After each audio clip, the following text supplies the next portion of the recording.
We all hear the same old story that everybody's talking about, and where is advertising? What's the state of the union? So I really wanted not only myself, but everybody to get to know the leaders a little bit better and a little bit more less informal. So I think we should just get started. Phoebe, what do you think? And yeah, just to jump in from my side as well, I'm actually replacing our North American editor today, Adson Kappa. So I'm from Little Black Book, and from our side, a big thanks for coming to speak to us today. We're really excited to hear from everyone. We have, first of all, Kati Haberstock. She's the Director of Production and Business Affairs at Mekanism. Thank you. You started out in this business as a line producer for some of the most remarkable production companies and amazing directors. Is there anything you want to talk about or give us a little minute of an overview? Sure. I'm from South Africa, and it was a big jump to come to the States and the US and film school, and it was all very exciting. And I ended up in Los Angeles, and as a PA, I think one of the most exciting first moments of my career back in the day was picking up the band for a job, and I didn't know who they were, and I ended up at a hotel picking them up, and it was the Beastie Boys. So not much has changed, really. In the end, we work with lots of, interesting people, and excuse the dogs. I have 3, so not much has changed. I had a very blessed and fun and exciting career in live action, and yes, I worked with lots of people, lots of amazing directors, lots of amazing production companies, and I think is sort of the foundation of what I do at Mekanism. Because I have that experience, and it really helps me be able to guide, everything from that experience. And 20 years of that across the world, across the globe. Blessed, excited. It was an amazing time. Now I'm agency side, and I bring that experience to the agency with all my friends in tow from the production side. So really, I love it. Thank you for sharing that with us. That's really amazing. Next, we have Joyce Chin. She's the head of production for creative experiences at Facebook. Thanks for having me. I was kind of doing a little bit of research, and I found this fabulous picture of you and a bear doing a selfie somewhere. Want to tell us about that? Yeah, that was fun. It was a selfie of me and a bear. It was a bear rug that was on the wall next to my face. It was a shoot in Alaska where I think it was negative 40 degrees. And we were doing a spot called Ahab for Audi of North America. Where it's like a Moby Dick story of this elusive diesel Quattro Audi. And the story behind that shoot is that we trucked these Quattros up from LA to Alaska, and then the day before the shoot, none of them would start because diesel has a different freezing point than regular gasoline. Oh. So all of the fuel pipelines were frozen through, and we had to shoot the cars the next day. And everybody's freaking out. No one knows what to do. You can't apply heat to those fuel lines because the cars will explode. So the client's freaking out. We're all in Alaska in the middle of nowhere, and we end up putting like small space heaters. We just surrounded the car in space heaters overnight and prayed that they would start the next morning, and they did. But I did not sleep that night. Oh my God. I love that story. It's production, right? So unpredictable, but what makes us all excited about the business that we're in. Mm-hmm. Well, thank you for that. Our final guest is Jenny Reed. She's the EVP Director of Integrated Production at Saatchi Saatchi and Publicis in New York. Welcome. Thank you. I read a quote from you. It says, I started out in social work and ended up in advertising, only to find out that not much changed other than the budgets. You want to tell us about that and maybe your stint at L'Oreal? Well, I went to school for, I really wanted to work with developmentally disabled folks. I was really inspired by a job that I have and I had when I was 19, and I went to school for that, but ended up working in social work. And it's a very taxing, I give so much credit to anybody who works in that industry, in that business. It's incredibly difficult and challenging place to be. And I realized that my life was probably going to be a certain way if I stayed in that industry, because I was a little very empathetic. But, getting into advertising and being a part of this world, I think it's helped me just keep things in perspective and be able to maintain my sanity throughout. I love that. I love it. I know we do have to honor everybody who is teachers and who works for the better and the greater good. But I have to tell you, I mean, this is a year that we all reflect on, that we just went through, where I think, people say, oh my God, in advertising, we're not doing brain surgery or curing cancer. But you know what? I think this is a year where we all can pat ourselves on the back, because we did do some really amazing work that really did change culture and made people aware, and I think pushed the humanity of what we do a little closer to everybody's heart. So I thank all of you for everything that you do. So with that, let's just get started. So the first question is, in a world of advertising, we use words to sell clients' products, right? Those words have been carefully considered. The power of words are more important than ever in a world which has had to entertain itself from home for the past year. What is the most profound use of a word or words that have stood out to you in the past year? I think words mean more when they're honest and when they're truthful and when they're spoken by people who actually believe them and who write them and who are of a certain, who live in a certain space. So I think words that are truthful probably mean more now than they perhaps did a year ago. I'm just going to use one example from my work perspective, which is from a campaign we did for a client called is Frida. Frida does breast care products for lactating women, and we created a campaign a couple of months back and really just spoke the truth. We had the truth in the cast, we had the truth in the director, we had the truth. So words were based on truth and they were based on honesty. And I think for me, the biggest shift is that the words that we use for our advertising have skewed or are slowly skewing more honest, or into a more honest space, into a more truthful space, because I think that's what folks actually want. I think just saying what it is perhaps more appealing these days to everyone. I mean, this is my personal opinion, but based on advertising, I think it's refreshing, and I would like to see really words go that way versus more spin. Yeah, it's great. I do think that there has been a real shift to the real true honesty of the truth. It has a lot of weight to it, that word. And I do believe it's a great, great word. So thank you for sharing that with us. I think it's going to be inspiring for a lot of people to continue that. Joyce, I'm going to go to you next. I think there are probably 5 words that have been the most important for me and the team that I work with at Facebook over the last year, which are 5 feelings. It is fear, anger, sadness, joy, and creative energy.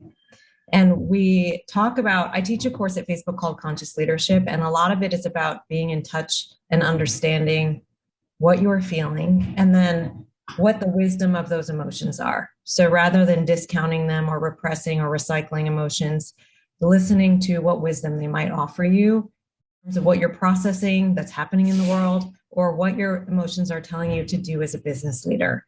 And I found that the use of these 5 words in the way that I work with my team has really helped us in a time of disconnection to understand what's going on with one another just by being candid about what feelings are arising for us. We talk about feelings a lot in terms of helping us to connect and have empathy, but also be better business leaders. I love that whole sentiment. That is an incredible, inspiring achievement from Facebook. So thank you for that. And now for you, Jenny, what about you? What word or words have stood out for you this past year? This has been a year of having tremendous empathy for people that you would never have known were going to be such a part of your life, in your day-to-day work life, the way that we were working in the past and how we're working now. And being a manager, it's really important to understand how much everybody has on their plate right now. and not just the amount of work and calls and deadlines and those things, but parents, people who are taking care of their children at homes, they're not able to be present at school, people who are taking care of loved ones who've gotten sick. And on top of it, they have to do their daily grind of work. And, you know, having empathy for people whose boundaries have been taken away from them because we are working 24/7. We're always on. We're constantly having face-to-face video chats, things like that, that we would never have seen ourselves doing a year ago.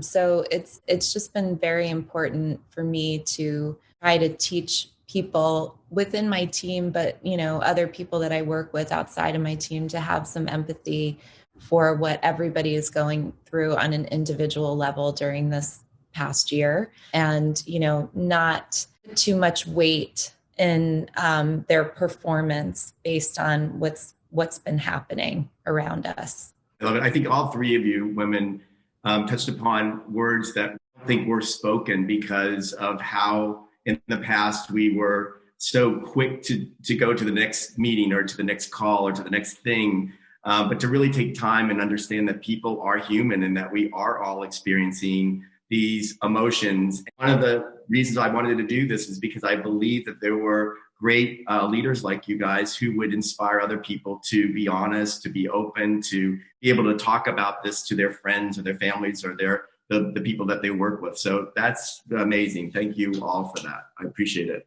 Second question is, has the pandemic sparked any newfound creative passions or inspired you to act upon some burning desire in you that you'd always wanted? And if so, what is it? It's a big question. You know, I think the year has been filled up with how do we get through the year? So I'm not sure I've had huge amounts of space for what is a burning passion. I think how do I get through the day is probably more the the question that needs to be answered.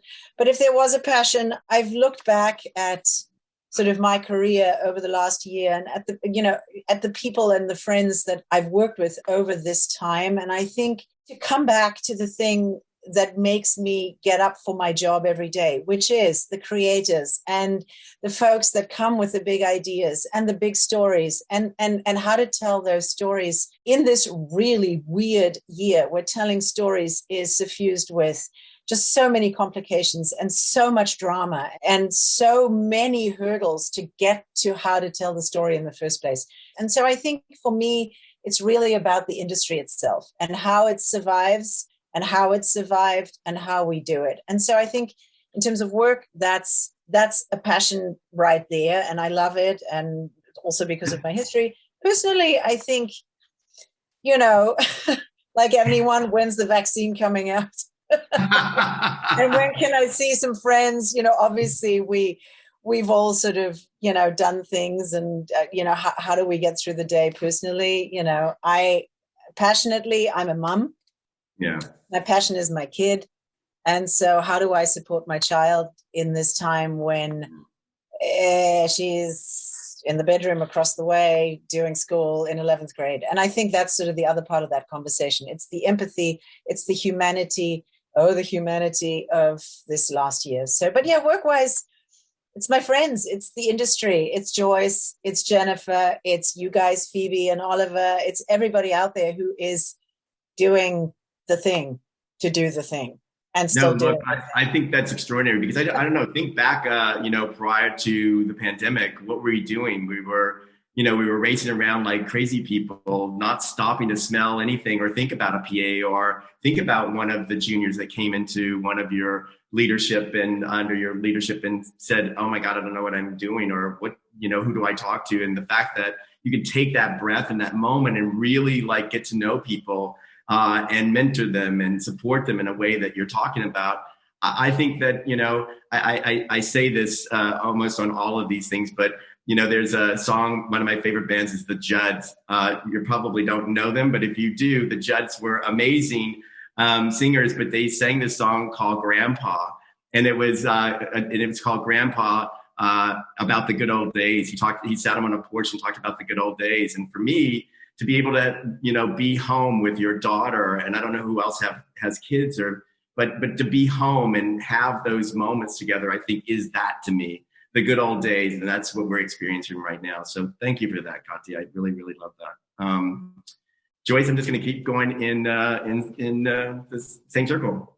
Yeah, I would say I'll start with personal. And I think that during the pandemic, a big opportunity that showed up for me was that you can take classes from anywhere because everything became virtual. I was going a little stir crazy and wanted to explore creative passions more than ever. I always grew up as a dancer, and I stopped dancing probably my late 20s. And so then I found myself nearly 15 years later taking ballet and hip hop in my living room with I have this collapsible bar that fits in my closet. Come on, show us a couple of moves. Bust out. Such an embodied experience in dance that I just missed. And the getting back and forth between dance studios and trying to take classes was so impossible, especially with my commute to Menlo Park. And then I am a certified coach. And so I take a lot of coaching training on the side. And I sometimes will pick up clients on the weekends. And we're not expected to meet in person. So it makes it so much more manageable. And then during the pandemic, I really dove deep into films, especially foreign films. And I started to explore Taiwanese New Wave cinema. And I'm from Taiwan. And I started to look a little bit at these films about identity and its relationship to place. And then I started taking screenwriting classes. So I was in screenwriting night school for all of 2020. And I don't think that would have been possible with my regular schedule, with everything in person. And so the pandemic actually made all of these things possible and made me feel probably more creatively fulfilled than I had in a long time. So that was really serendipitous. Wow. Well, being a male, maybe even being gay kind of is not even an excuse, but I realized that women growing up in my entire life were like superhumans to me always, just that they were able to have kids and they could go to work and they still cared about their kids and they made me feel good. Everything was really great, but they were superhumans. I think this is even more what you just said and Kati just said, the fact that you can do all of that and do what you do in this business and then to feed that passion of art and, to really strengthen yourself so with your passion of, dance, what a better way to spend time, and really grow as a human. So thank you. It sounds like a lot, but I often talk about energy management being more important than time management, noticing what puts energy back in and then finding or carving out the time and space to do that. So it wasn't draining. I almost looked forward. My screenwriting classes are from 8 to 11 p.m. And I would look forward to it. And then I wouldn't be able to sleep after that, even after a long, exhausting day, because it put so much energy back into me, which I needed. That's really great. That's a very good insight. It's energy management as opposed to time management, because that's that's what I'm a tennis player. So when you talk to your coach says, don't use so much time, use the energy that you have to make it less time so that you can play more strategic. So that's great. I love that insight. So what about you, Jenny? My whole life has really been about work and how much work has driven me and how much passion I've had from the moment I walked into my first advertising agency. I had butterflies in my stomach and I just was so excited to go to work every day. And my life really centered around that. So for me, this has really been about what do I like outside of work? Not that I don't have interests outside of work, I do, but I've never made time for anything else except for work. I've never taken care of anything else really except for myself and my friends. And so I was feeling very lonely, and I had thought about getting a dog for a long time before the pandemic, but I thought there's no way I could ever do it. My schedule, traveling is so much more important to me than anything else. I adopted a puppy, and it is the most, first of all, I give so much credence to all of you mothers out there, because I cannot believe what the first, 2 months were like with this dog. I was so sleep deprived and having panic attacks and not knowing, what day it was, or trying to sleep whenever I could. But having this animal, this creature that's relying on me in a different way than, I've been taking care of, you know, people who work for me and, you know, colleagues and stuff like that throughout my life. This has been incredibly healing because it's made me want to spend more time at home and be with, you know, my dog, but also the people that I've met because of my dog, and having more time that I want to have personally has been a huge thing for me during this pandemic, like craving Fridays, you know, at 5:00. So I can just call a good friend or spend the next few days doing what I want to do. Whereas before, everything evolved around my work schedule.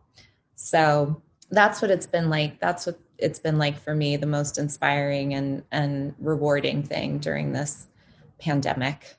Oh, that's great. Well, we all know that one of the great, aside from Mother Earth being nurtured and replenished by so little activity, I just saw that the canals of Venice are now clear, and there's actually what do you call those? Those fish. That literally you could see fish in the water in Venice. But what happened also is that every dog pound, every it was completely like taken, every dog, emptied by great people like you that now have great companions. So again, that's amazing. I've always wanted a dog, and I'm just so fearful that I'm so selfish and self-centered. I just don't know. I panic about it. It helps you to not be. That's what I've had to be. But his name is Grandpa also. So, so somebody sent me that song when I first got him. So that was funny that you mentioned that. That's hysterical. Well, thank you guys for those answers. I'm going to turn it over to Phoebe for the next question. It's interesting because obviously all of you are in different cities today, and obviously quite big and significant cities in the USA. So I wanted to understand for you, I guess, how you find your city kind of creatively inspires you. How does it sing? How has it influenced your kind of life and inspirations now that you're having to kind of stay in a much smaller area, I guess, than you have before? I'm in Los Angeles, which is, I think, the most underrated big city in the world. There was actually an article in the newspaper the other day about the center of Los Angeles and what is the center, what is the heart of Los Angeles, like what is the middle point? And if you're looking for it, I think you missed the point completely. Exactly. I've lived here for many, many decades, and I have lived here very happily for many decades. It is quite amorphous if you want to see it that way, but it's actually quite connected if you open yourself up to this amorphousness. And so what Los Angeles has is many, many pockets, tons of history. Really, the city sings through its food culture, it sings through its music culture, and through its art and architecture. And I think the city really has all of these big, big creative, hooks, if you want. And if you're really into all of that, then, and you're into the outdoors, and you're into good weather, then I think Los Angeles is a place for you. I've been completely fulfilled through work, through art, through music, through raising a child, through where I live every single day that I've been here for over 30 years. And I've had opportunities to go elsewhere, and it's still been a little bit leery of moving because of what I have here. One of the things that I've really been very, very proud of is the huge civic engagement. Los Angeles has enormous civic pride. And I think it's not really something that the world knows about LA, because I think Hollywood or bright lights or whatever overshadow the heart of what this place brings. And it's got huge heart, and I love it. And I'm very happy here. I think the California Tourism Board is about to call you on the phone. That was genius. I was going to say too, you just really sold me on LA even more. I know, right? Joyce is moving. Who's next? Joyce? Yeah, I mean, I've been in San Francisco for 14 years now. It's a unique place. It really inspires me because I'm biased, but I think it's one of the most beautiful cities in the world. And I live by the ocean. I'm 2 blocks from the beach with a view of the Golden Gate Bridge. And there's just something about the beauty of this place that makes me slow down, pause, and reflect. And for me, beauty isn't something that's just surface level, whether I'm experiencing it through art or through nature. There's something that stops me and just fills me with some degree of appreciation for life. And I've really gotten to experience that during the pandemic, because in this world without travel or being able to gather indoors, I've been able to be driving distance from the redwoods in Marin and from wine country and the beaches in Santa Cruz. And I even did a virtual Sundance in Tahoe this year so that I could be around snow and just watch everything in an Airbnb. And I also love living in a city that has like some of the best creatively diverse food I've ever had. And the restaurants have been so resilient here. And so even with delivery, I think I've tried delivery from every Korean restaurant in the city, which has been really fun. One of the things that I love about San Francisco is, you're going to find it so strange, but when you're like walking through the city and you smell the steel of the trolley cars and or you just feel that wind that comes by, it's just really enchanting. Amazing thing about the Bay Area, which I didn't mention, which is this like spiritual leadership, and the like Spirit Rock is here. 1440 in Santa Cruz is a place where I trained in conscious leadership. And so there are these amazing spiritual leaders that have gatherings and create spaces that are all about addressing the collective consciousness. And that's really cool to have access to. Yeah, that's great too.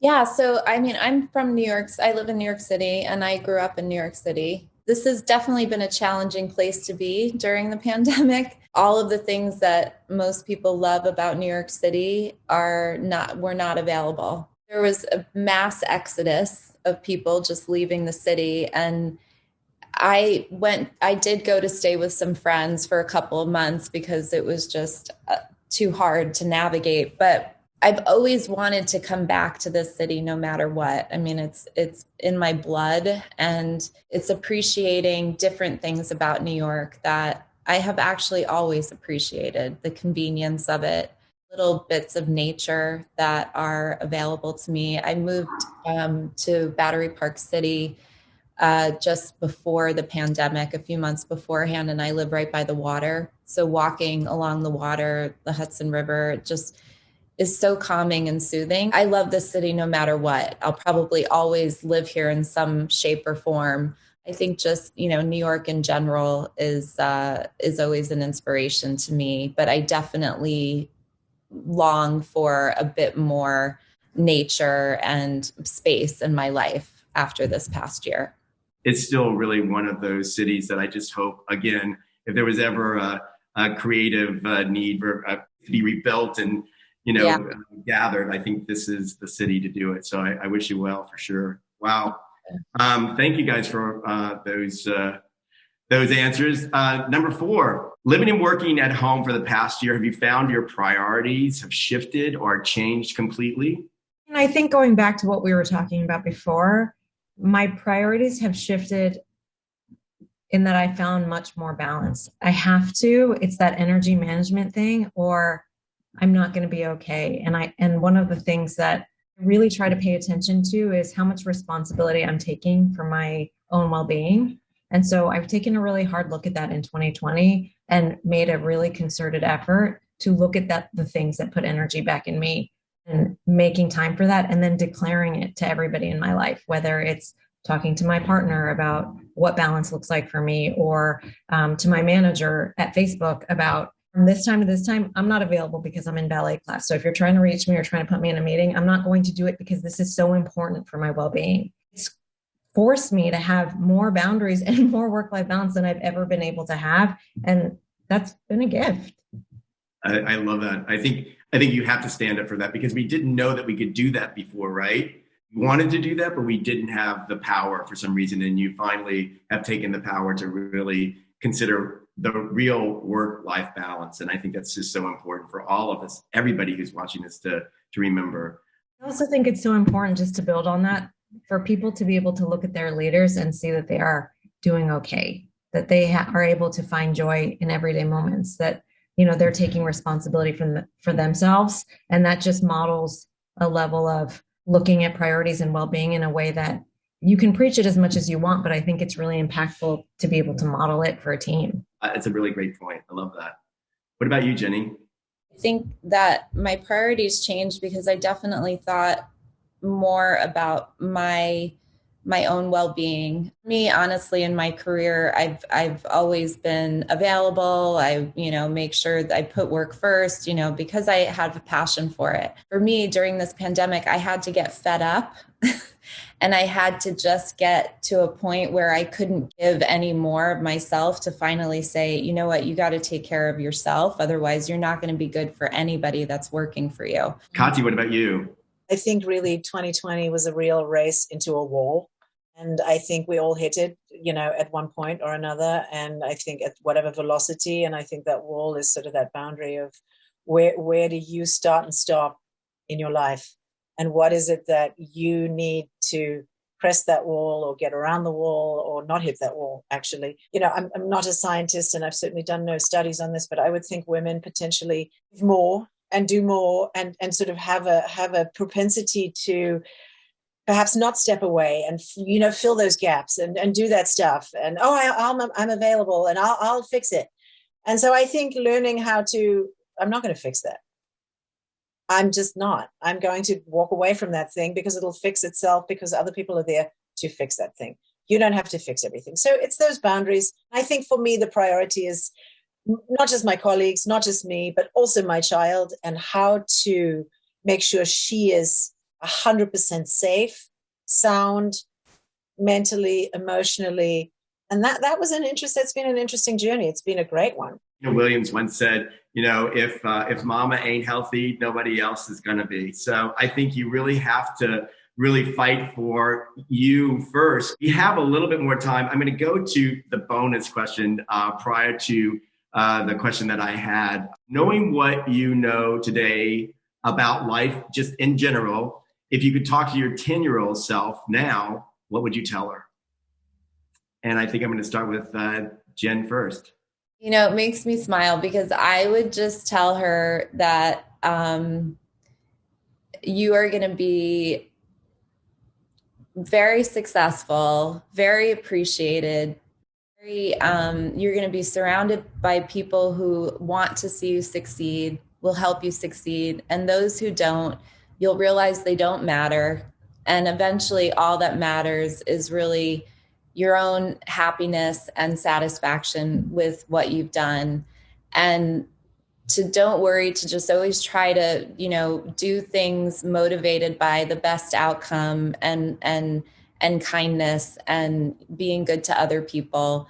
And as long as you do that, everything will be fine. So don't stress it. And you'll have a nice place to live. So don't worry about that either. You're not going to be living on the street. You're not going to be homeless. You're not going to be homeless. You'll be good. You'll be good. I love it. That's great. I love that. Joyce, what about you? I really thought about this. And I think what I would tell my 10-year-old self is to use your voice. And it doesn't matter what your title is, how much experience you have, how important the world thinks you are. It just matters that you have a point of view.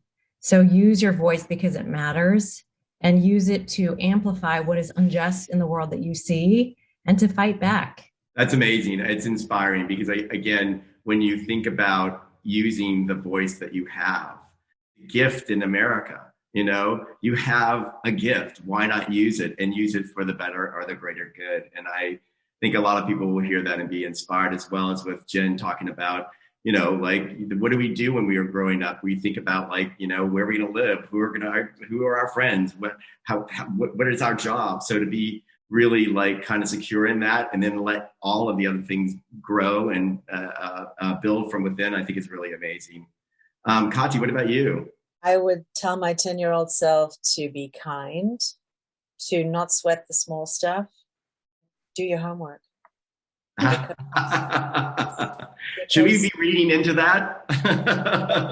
Just foundational things. Be kind, I think, is a big one for me.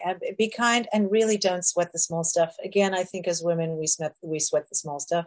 Don't sweat the small stuff. From my lofty ancient height here, I would really encourage everybody not to sweat the small stuff because it will really trip you up and it will really, really derail the things that you should really be, thinking about, which is, can you be a good human in this world? And I think kindness is a big one. Empathy, Joyce, mentioned that in one of the earlier questions. So yeah, be kind. Don't sweat Yeah. the small stuff. I love it. Not sweating the big stuff. It's that thing where like, don't waste your time trying to control something that you can't. Why? So don't sweat the big stuff. Just deal with the things that make you happy. Use your voice. Make sure that you feel that you're secure in the place that you want to be so that you can grow from that. Words inclusion and diversity have been used more than ever in this past year, right? And there's many varied definitions of what each one is. So the question is there a difference between the two words? And if so, how do you differentiate between the two, inclusion and diversity? I think diversity for me is sort of the breadth of creators that exist in the world. And inclusion means making intentional efforts to have representation of that diverse breadth and tapestry of creators. And for me, I think that's why those two words have to go hand in hand when it comes to the way that we work. At Facebook in specific, we're a very unique brand in that we don't just ship one or two big brand campaigns a year. We're shipping constantly, and we're shipping at the speed of culture and reaction to culture. Our audience is not such a specific demographic, but it's the whole world. There's 2.7 billion users on our apps every day. And so we're not good at marketing unless we can have some authenticity in the way that we look at the diverse offering of creators that exist in the world, and then build really intentional plans around how we're going to be inclusive so that anything that we make is authentic and represents the diversity of our platform. Kati, what about you? I mean, just looking back at the last, decades of my career here, especially in Hollywood, I think we have many, many missed opportunities of diversity and inclusion again and again and again. It's quite sad, actually, to look back and to see that. However, I think with last year's Black Lives Matter movement and just in general, the awakening, I hope, of the world, or especially the US, I think both of those words are, they're two sides of a coin. And just like Joyce said, I think you can't really have one without the other. I'm hoping that we are collectively from brands like Facebook to agencies where I am to production, which is what we all are tapping into, are making an enormous push to be able to do both. I think it's going to take a little bit of auditing and quotas and policing very, very specifically to get us there. I don't think we're winning quite yet. Maybe this is at a better position to do it. I think in terms of agencies and perhaps some brands, we're working towards it. I think production equally so. I think production needs to work towards it. And I think that if you look at the fabric of what diversity and inclusion looks like, it's very broad. It's very there's a lot of weaving that has to happen to make this tapestry look like that. And I think it needs to, happen from the ground up, from the top down, in the middle. And my POV is that you can't have one without the other. And we all have to be extraordinarily conscious, and we have to tie that to real time change. And that looks like, I'm sad to say, having that conversation. I agree. I think we should not let that conversation go. We have a few seconds left. No pressure, of course, Jennifer. Yeah, real quick. I mean, I think behind diversity is inclusivity. So basically what Joyce and Kati were saying, I think that you have to create space for different perspectives, which lead to uncomfortable conversations. I think we have to be careful about, just ticking a box.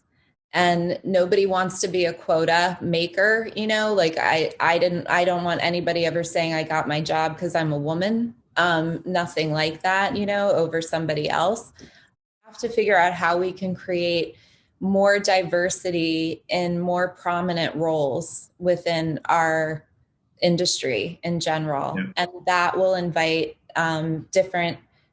that will invite a different POV from people. They will see people differently if they see them in these roles. And that will also invite conversation about different perspectives and affect how we're depicting people in our advertising campaigns, especially. It just all sort of is a domino effect, I think. Yeah, it's great. Well, we're out of time. I want to thank Kati and Joyce and Jennifer for taking the time. You guys have inspired me, and I'm sure you're going to inspire a lot of people. What is really great about this opportunity and the fact that you took the time, because time is very valuable, is that I hope and I think that people will get to know you guys a little bit more intimate and a more human level. You said some things that have really kind of changed my perspective in my life, and I think that will follow through with our audience. Thank you. It's always nice to have a somewhat informal chat with colleagues and folks from in our industry. So just thanks, Oliver, and thank you, Phoebe and Joyce and Jennifer, for spending the time. Yeah, I echo that. It's nice to meet also other strong women in the industry, and thank you, Oliver, for inviting me to this. Absolutely. Yeah, thank you so much. Just feeling so much appreciation as I look at all your faces. So thank you.